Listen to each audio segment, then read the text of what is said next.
আসসালামু আলাইকুম। ইরান এবং আমেরিকার যুদ্ধের মধ্যে যা হতে পারে আগামীতে, তা নিয়ে একটা কথা বলবো। সেটা হচ্ছে কি, প্রথম কথা হলো যে কি, এই ইরান-আমেরিকা যুদ্ধ আরো ১ মাস দীর্ঘ হতে পারে।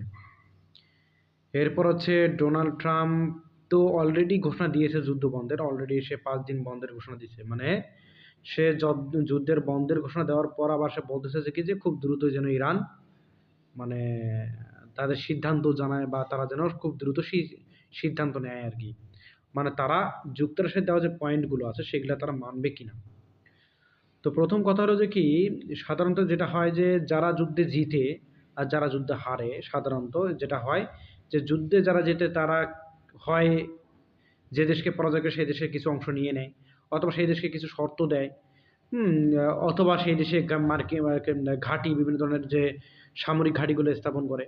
এই ধরনের শর্তগুলো দেওয়া হয়। তো ডোনাল্ড ট্রাম্প মনে করছে যে সে জিতে গেছে।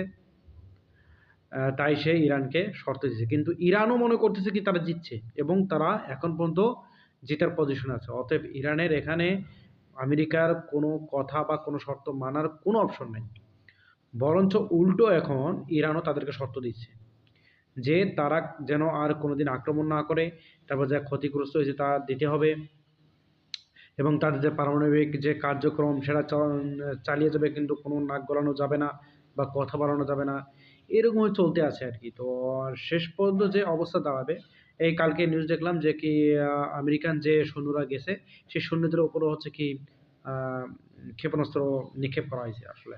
অনেক সেনাও নাকি সেখানে বিপর্যস্ত। তো যেটা মনে হচ্ছে যে কি, এখান থেকে যে জিনিসটা আমি বুঝতে পারছি যে এক্সাক্টলি যে ইসরায়েলের এখন সেনা ঘাটতি দেখা যাচ্ছে। অর্থাৎ তাদের যে সেনাবাহিনী আছে সেই সংখ্যাটা কমে গেছে।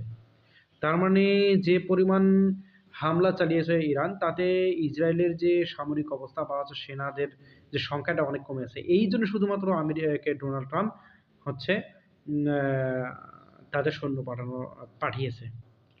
তো এই যুদ্ধের রেজাল্ট যেটা বোঝা যাচ্ছে যে এদিকে ইসরায়েলের তো সেনাদের অবস্থা খুবই খারাপ, মানে তাদের সংখ্যা কমে আছে, তারা অনেকে মারা গেছে। এদিকে আমেরিকা তাদের সেনাদের পাঠাচ্ছে। অনেক সেনা আবার আসতে চাচ্ছে না। এদিকে ইরান তো কন্টিনিউয়াসলি হামলা চালিয়ে যাচ্ছে।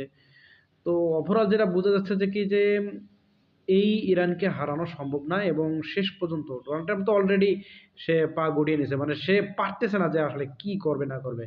শেষ পর্যন্ত তাকে চক্ষু লজ্জা ছাড়িয়ে ইরানের কাছে মাপ চেতে বাধ্য হবে।